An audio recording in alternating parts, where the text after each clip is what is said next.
I was saying to you earlier on, I really believe this, that the two of you could have taken the cases, the verdicts, and gone home to live your lives. But you've done something much more incredible and if I may say so, braver than that. You've decided to go a step further, to take on the system in terms of legislation. What are you trying to achieve here? Well, I mean, the first thing we wanted to do when we met up was actually after your radio show, was to set up something like a website, because there was no help for myself and Eve online when we were going through it. So we have set up a website. It's Stalking.ie, and there's help and information on that. There's a petition to get the legislation changed that you can click on, and we're having a webinar in May that people can sign up for. It's a free webinar.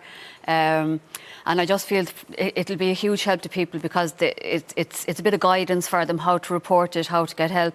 But we do need the legislation change, because the way I feel, when he was messaging me for the 6 weeks, that was harassment. But when he crossed the line to come to my house, that was stalking. And so, like when somebody comes to your house with a crowbar, rope, duct tape, what they call a rape kit, that's not harassment. It's far, far, far beyond it. And it's insulting, really, for it to be called harassment, because it completely diminishes what myself and Eve went through. Like, harassment is when somebody's kind of bugging you or annoying you. And yes, the text messages are frightening, because every time your phone bings, you think it's him.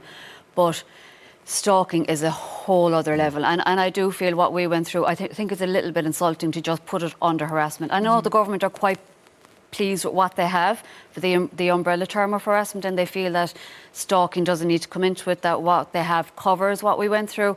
But as far as I'm concerned, it doesn't. It doesn't even come close to it. You want to take the word stalking and give it almost a unique status in the law. Yeah, like not to minimise harassment or victims that have gone through that, because like our first goal when we set out was to help other victims, and then we knew we wanted to do something.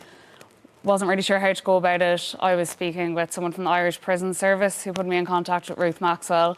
And then, she put us in contact with Mary Curley from the Sexual Violence Centre, who's backed us massively. They've been absolutely getting great fantastic. support there, which is tremendous. Declan Daly, the Chief Superintendent, Head of Protective Services, he's had a great involvement as well, and he's great at helping us on the legal side of things.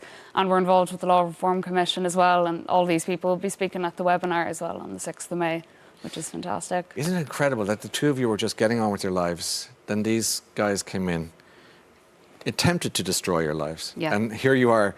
I'd say, if you asked yourself 5 years ago, did you think you'd be at the vanguard of legislative progress, you'd say not on your nelly. And yet here you are tonight, taking the fight further, which is critical. It's turning a very negative situation, hopefully, into a very positive one. For others coming behind you. Yeah, exactly. Isn't that it exactly? Exactly. Yeah, and like even if the legislation isn't passed, which we hope it will be, even just to have the website alone and the help there for people is a massive achievement. And I'm very proud of us for doing it, and for the Sexual Violence Centre for helping us. Like, we wouldn't have done it without them.